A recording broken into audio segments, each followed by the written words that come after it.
Hello' friends, আশা কৰোঁ আপোনালোক সকলোৱে ভালে আছে। আজি মই আপোনালোকৰ আগত এটা বহুত ইম্পৰ্টেণ্ট টপিক লৈ আহিছোঁ। টপিকটো হ'ল যে how to clear prelims in first attempt, মানে কেনেকৈ আমি APSCৰ প্ৰথম পৰ্যায় যোনটো প্ৰিলিমছ সেইটো কেনেকৈ ফাৰ্ষ্ট এটেম্প্টতে ক্লিয়াৰ কৰিব পাৰোঁ। এই ভিডিঅ'টোত মই কেইটামান ইম্পৰ্টেণ্ট পইণ্ট আপোনালোকৰ লগত ডিছকাছ কৰিব লাগিছোঁ, যোনকেইটা যদি আপোনালোকে ফ'ল' কৰে তেনেহ'লে আপোনালোকৰ ফাৰ্ষ্ট এটেম্পত প্ৰিলিমছটো ক্লিয়াৰ কৰা খুবেই ইজি হৈ যাব। আহকচোন ভিডিঅ'টো আৰম্ভ কৰোঁ। তো ইয়াতে মই কেইটামান ষ্টেপ লিখিছোঁ যে কোনকেইটা ষ্টেপ ফ'ল' কৰিলে ভাল হ'ব। প্ৰথম ষ্টেপটো হ'ল যে read the books and revise, মানে আমাৰ যোনবোৰ বেচিক্স বুকছ আছে, কাৰণ আমি জানো যে প্ৰিলিমছত আমাৰ যোনটো চিলেবাছ আছে তাতে আমাৰ কেইটামান স্পেচিফিক ছাবজেক্ট দি দিছে, যেনেকৈ হিষ্ট্ৰী, পলিটি, এনভাইৰনমেণ্ট, ইকনমিক্স আৰু জিঅ'গ্ৰাফী। আৰু আমাৰ অসমৰ ছাবজেক্টটোতো আছেই। চ' এই গোটেইকেইটা ছাবজেক্টৰ যেতিয়া আমি বুকছবোৰ পঢ়োঁ তো তেতিয়া আমি কি কৰিব লাগে, ফাৰ্ষ্ট ৰিডিং কৰিব লাগে। তাৰপিছত আমি যেতিয়া ফাৰ্ষ্টবাৰ বস্তুবোৰ বুজি যাম, তাৰপিছত আকৌ ছেকেণ্ড ৰিডিং কৰিব লাগে, তাৰপিছত আমি থাৰ্ড ৰিডিং কৰিব লাগে। এনেকৈ যদি বাৰে বাৰে আমি বুকছবোৰ পঢ়োঁ বা মেটেৰিয়েলছবোৰ পঢ়োঁ তেতিয়া আমাৰ বস্তুবোৰ বুজাত ইজি হ'ব। আৰু যিমানবাৰ পঢ়োঁ তাৰপিছত আমি ৰিভাইজ কৰিব লাগে। আৰু ৰিভাইজ কৰাৰ কাৰণে নোটছবোৰ যদি আমি বনাই যাওঁ তেতিয়া আমাৰ বহুতো সুবিধা হয়। তো মই আপোনালোকক আগৰ ভিডিঅ'টো কৈছোঁ যে যিমান পাৰে আপোনালোকে নোটছবোৰ বনাব, তেতিয়া আপোনালোকৰ ৰিভাইজ কৰাত সুবিধা হ'ব। চ' ফাৰ্ষ্ট ষ্টেপটো আপোনালোকে সেইটো কৰি ল'লে। তাৰপিছত কি কৰিব, যোনবোৰ আমাৰ প্ৰিভিয়াছ ইয়েৰ কুৱেশ্যন পেপাৰ আহিছে, APSC হওক বা UPSC হওক। মই UPSC কথাটো কিয় কৈছোঁ, কাৰণ এইবাৰ পৰা আমাৰ চিলেবাছটো চেঞ্জ হৈ যোৱাৰ কাৰণে আমাৰ কুৱেশ্যনৰ পেটাৰ্ণবোৰ অলপ UPSC নিচিনা হৈ গৈছে। চ' আমি একো ৰিস্ক ল'ব নোৱাৰোঁ। তো কেনেকুৱা ধৰণৰ কুৱেশ্যন আহিব আমিও ভালকৈ নাজানো, কাৰণ চিলেবাছটো চেঞ্জ হোৱা অকল 1 year হৈছে। তো আমি নিজকে আগতীয়াকৈ ৰেডি কৰি ৰখাটো ভাল। চ' আমি আগৰ APSC কুৱেশ্যনবোৰো চাব লাগে আৰু প্লাছ UPSCৰ কুৱেশ্যনছবোৰ চাই থাকিব লাগে, যাতে আমি দুইফালৰ পৰা ৰেডি থাকোঁ। তো আমি যেতিয়া প্ৰিভিয়াছ ইয়েৰ কুৱেশ্যন পেপাৰবোৰ চাম আৰু বুকছবোৰ পঢ়িম, তো তেতিয়া আমাৰ আধাখিনি কাম হৈ যাব। কিন্তু তাৰপিছত আৰু এটা মষ্ট ইম্পৰ্টেণ্ট কাম বাকী থাকিব। সেই কামটো হ'ল যে মাল্টিপল টাইমছ মক টেষ্ট ছল্ভ কৰা। কাৰণ যেতিয়া আমি মক টেষ্টবোৰ ছল্ভ কৰিম তেতিয়া কি হ'ব যে আমি অলৰেডি বুকছবোৰ পঢ়িলোঁ, তো আমাৰ তাত নলেজবোৰ আছে আৰু আমি প্ৰিভিয়াছ ইয়েৰ কুৱেশ্যন পেপাৰবোৰ চালোঁ। তেতিয়া আমি গম পালোঁ যে কেনেকুৱা ধৰণৰ কুৱেশ্যনছ আহিছে। এতিয়া টাইম হ'ল আমি টেষ্ট কৰাৰ, যে কুৱেশ্যনছবোৰ আহিলে আমি সঁচাকৈ কাৰেক্ট এনচাৰ দিব পাৰিছোঁ নে নাই, বা নোৱাৰা কুৱেশ্যনছবোৰ আমি কেনেকৈ এটেম্প্ট কৰিছোঁ। তো সেই বস্তুবোৰ জানিবৰ কাৰণে আমি মক টেষ্ট দিব লাগিব। আৰু মক টেষ্ট মানে এনেকুৱা নহয় যে আমি আজি 5টা কৰিলোঁ, কালি 10টা কৰিলোঁ, আজি 2টা কৰিলোঁ, সেনেকুৱা নহয়। আমি যিমান পাৰোঁ গ্ৰেজুৱেলি 2 hours ফাৰ্ষ্ট এটা ছিটিঙতে বহি 2 hours ফুল ফ্লেডজত টেষ্ট দিব লাগে।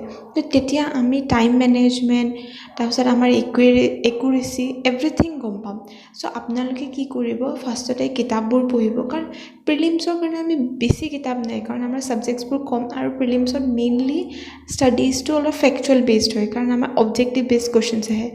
তাৰপিছত আপোনালোকে ৰিভাইজ কৰিব, তাৰপিছত প্ৰিভিয়াছ ইয়েৰ কুৱেশ্যনছবোৰ চাব, তাৰপিছত যেতিয়া আপোনালোকৰ আইডিয়া হ'ব তাৰপিছত যিমান পাৰে মক টেষ্ট ছল্ভ কৰিব 2 hours 200 marksৰ কুৱেশ্যনছ। তেতিয়া আপোনালোকৰ বেছি সুবিধা হ'ব, কাৰণ আমাৰ এতিয়া প্ৰিলিমছত নিগেটিভ মাৰ্কিঙো আছে। আৰু নিগেটিভ মাৰ্কিঙে কাৰণে আমি বহুত কেয়াৰফুল হ'ব লাগে কুৱেশ্যনবোৰ ছল্ভ কৰাত। তো প্ৰেক্টিছে আমাক সেই বস্তুটো মানে সেই প্ৰব্লেমটো ছল্ভ কৰাত ইজি কৰিব। তো তাৰপিছত আৰু কেইটামান পইণ্ট আপোনালোকৰ মাজত মই ডিছকাছ কৰিব লাগিছোঁ, যোনকেইটা পইণ্ট আপোনালোকে যদি মন দিয়ে তেতিয়া আপোনালোকৰ ক্লেৰিফিকেশ্যনটো আৰু এক্সামৰ পাৰফৰ্মেঞ্চটো আৰু ভাল হ'ব। তো ফাৰ্ষ্ট পইণ্টটো হ'ল যে এলিমিনেশ্যন টেকনিক। এইটো প্ৰিলিমছৰ এটা বহুত ইম্পৰ্টেণ্ট টেকনিক হয়। এলিমিনেশ্যন টেকনিক মানে কি হয়, কাৰণ যিহেতু আমাৰ চিলেবাছটো বহুত ফাষ্ট, তো কেতিয়াবা এনেকুৱা হ'ব পাৰে যে আমি যোনবোৰ বস্তু পঢ়িছোঁ তো সেইবোৰৰ পৰা ডাইৰেক্ট কুৱেশ্যনছ নাহিব পাৰে। কিন্তু সেনেকুৱাতো নহয় যে আমি এতিয়া চব পঢ়িম, তো আমি যোনখিনি পঢ়িছোঁ সেইখিনি আমি অলৰেডি জানো। কিন্তু কেতিয়াবা কি হয়, কিছুমান বস্তু আমি জানা বস্তুটো কেঞ্চেল কৰি কাৰেক্ট এনচাৰলৈ আহিব পাৰোঁ। তো সেই বস্তুটো এলিমিনেশ্যন টেকনিক বুলি কোৱা হয়। আৰু আপোনালোকক যদি বেছি দৰকাৰ হয় যে এলিমিনেশ্যন টেকনিকটো কেনেকৈ ইউজ কৰিব লাগে, তাৰ ওপৰতো মই ভিডিঅ' বনাম, আপোনালোকে মোক কমেণ্ট ছেকশ্যনত জনাব পাৰে। তো এলিমিনেশ্যন টেকনিকটোৰ পৰা আপোনালোকে বিশেষ ধ্যান দিব। তো সেই বস্তুটোৱে আমাক বহুত হেল্প কৰে প্ৰিলিমছটো ক্লিয়াৰ কৰাত। তো দ্য ছেকেণ্ড পইণ্টটো হ'ল যে read the questions multiple times before marking মানে আমাৰ কেতিয়াবা কি হয় যে ফাৰ্ষ্টবাৰ কুৱেশ্যনটো দেখাৰ লগে লগে আমাৰ এনেকুৱা লাগে এইটোতো মই জানো তো এইটো আমি পটককৈ কাৰেক্ট কৰি দিয়া যায় কিন্তু আমি সেইটো কৰিব নালাগে আমি বাৰে বাৰে কুৱেশ্যনটো পঢ়িব লাগে কেতিয়াবা কি হয় নট কাৰেক্ট কিছুমান ৱৰ্ড থাকে যোনবোৰ আমি মিছ আণ্ডাৰষ্টেণ্ড কৰি যাওঁ বা মিছ কৰি দিওঁ তো সেই কুৱেশ্যনছবোৰ সেই কুৱেশ্যনছবোৰ যদি আমি ভালকৈ মন দি দুবাৰমান পঢ়োঁ তেতিয়া আমি গম পাম যে একচুৱেলি সুধিছে কি তো আমি বহুত কেয়াৰফুল হ'ব লাগে বাৰে বাৰে কুৱেশ্যনটো পঢ়িব লাগে তাৰপিছত হ'ল যে ৰিভাইজ দ্য ফেক্টছ বিফ'ৰ এক্সামৰ যোৱাৰ আগত কিছুমান আমাৰ স্পেচিফিক ফেক্টছ থাকে প্ৰিলিমছৰ কাৰণে তো সেই ফেক্টছবোৰ আমি যদি ৰিভাইজ কৰি যাওঁ তেতিয়া আমাৰ বস্তুবোৰ বেছি ভালকৈ মনত থাকিব বা আমি এলিমিনেট ভালকৈ কৰিব পাৰিম কাৰণ এইটো অবজেক্টিভ বেছড হয় তো আমাৰ কাৰণে মনত ৰখাটো বহুতেই ইম্পৰ্টেণ্ট হয় তাৰপিছত হ'ল যে আমাৰ প্ৰিলিমছত দুখন পেপাৰ আছে এখন হ'ল GS আৰু এখন হ'ল CSET তো CSETখনো আমি নেগলেক্ট কৰিব নালাগে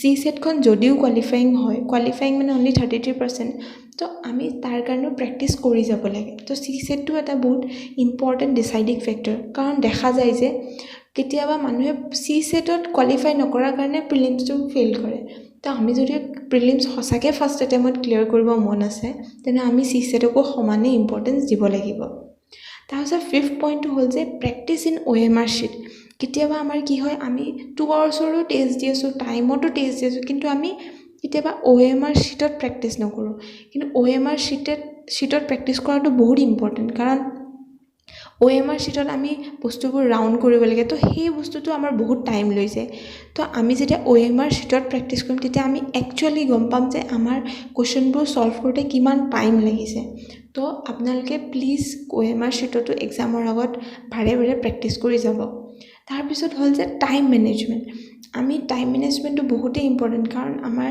কেতিয়াবা কি হয় কুৱেশ্যনছবোৰ বহুত লম্বা থাকে অপশ্যনছবোৰো বহুত লম্বা থাকে আপোনালোকে কুৱেশ্যনছবোৰ প্ৰিভিয়াছ ইয়েৰ কুৱেশ্যনছবোৰ দেখিলে গম পাবই তো আজিকালি কি হৈছে ডাইৰেক্ট মানে অনলি অপশ্যনছ নাথাকে আজিকালি 1 and 2 A and B and C এনেকৈ বহুত অপশ্যনছ থাকে তো সেইকাৰণে কি হয় আমি এটা কুৱেশ্যনছ পঢ়োঁতে আমাৰ বহুত টাইম লাগে তো আমি টাইম মেনেজমেণ্ট কৰিব লাগে যে ফাৰ্ষ্ট 1 আৱাৰত মই এইকেইটা কুৱেশ্যন কৰিম ফাৰ্ষ্ট হাফত মই এইখিনি কৰিম তো সেইটো যদি আমাৰ ক্লিয়াৰিফিকেশ্যন আগতীয়াকৈ থাকে তেতিয়া আমাৰ বেছি সুবিধা হয় আৰু last and the most important thing মই আপোনালোকক ক'ব বিচাৰোঁ প্ৰায়ে দেখা যায় যে মানুহে এই বস্তুটো ফ'কাছ নকৰে বা বহুত টিচাৰে বা বহুত মেণ্টৰে এইটো কথা নকয় যে আমাৰ প্ৰিলিমছটো এটা কোৱালিফাইং হয় প্ৰিলিমছটো এনেকুৱা নহয় যে আমি 100ৰ ভিতৰত 200 পাব লাগে প্ৰিলিমছত আমি জাষ্ট কাট অফ মাৰ্কছতকৈ অলপ বেছি পালেই হৈ যায় তো আপোনালোকে নিজৰ ষ্টাডিজটো সেনেকৈ মেইনটেইন কৰিব যে অকল প্ৰিলিমছৰ কাৰণেই পঢ়ি যাম সেনেকুৱা নহয় মেইনলি ষ্টাডিজটো মেইন স্পেচিফিক কৰিব কাৰণ মেইনছত মাৰ্কছ আছে আৰু সেই মাৰ্কছটোৱে আমাৰ এড হয় কিন্তু প্ৰিলিমছৰ মাৰ্কছটো আমাৰ এড নহয় তো আমি সদায় এনেকুৱা ফ'কাছ লৈ চলিব লাগে যে আমি প্ৰিলিমছটো কোৱালিফাইং মাৰ্কছতকৈ এটলিষ্ট 10 মাৰ্ক বেছি আছে তো সেনেকৈ যদি আমি ৰেডি হৈ যাওঁ তেতিয়াও আমাৰ কাৰণে মোৰ দেন ছাফিচিয়েণ্ট চ' আপোনালোকে এই বস্তুটো মাইণ্ডত লৈ চলিব কাৰণ এইটো এটা ইম্পৰ্টেণ্ট ফেক্টৰ হয় কেতিয়াবা দেখা যায় যে ষ্টুডেণ্টছে প্ৰিলিমছটো ক্লিয়াৰ কৰে কিন্তু মেইনছ ক্লিয়াৰ কৰিব নোৱাৰে কিয় কাৰণ বেছিভাগ টাইম প্ৰিলিমছতে ফ'কাছ কৰি থাকে তো আমি সদায় ষ্টাডিজটো মেইন স্পেচিফিক কৰিব লাগে কিন্তু প্ৰিলিমছৰ আগত আমি নিজৰ ষ্টাডিজটো প্ৰিলিম স্পেচিফিক কৰি দিলে হৈ যায় কাৰণ এইটো এটা কোৱালিফাইং হয় তো আমি এনেকৈ যদি স্মাৰ্ট ষ্টাডি কৰোঁ তেনেহ'লে আমাৰ ফাৰ্ষ্ট এটেম্পটত প্ৰিলিমছ ক্লিয়াৰ কৰাটো বহুতেই ইজি হৈ পৰিব ঠিক আছে ফ্ৰেণ্ডছ মই আশা কৰোঁ আপোনালোকে নিজৰ প্ৰিপেৰেশ্যনটো ভালকৈ বনাই গৈ আছে কাৰণ যিহেতু মই মোৰ লাষ্ট ভিডিঅ'টো কৈছোঁ যে আমাৰ APSC CCE 2020 ৰিজাল্ট বহুত জল্দি আউট হৈ যাব তো সেইটো আউট হোৱাৰ পিছতে আমাৰ নতুন নটিফিকেশ্যনৰ আণ্ডাৰত আমাৰ প্ৰিলিমছ হৈ যাব তো তাৰ কাৰণে আপোনালোকে নিজৰ প্ৰিপেৰেশ্যনটো ভালকৈ বনাই ৰাখক আশা কৰোঁ এই ভিডিঅ'টো আপোনালোকক হেল্প কৰিলে আকৌ নেক্সট ভিডিঅ'ত আকৌ লগ পাম থেংক ইউ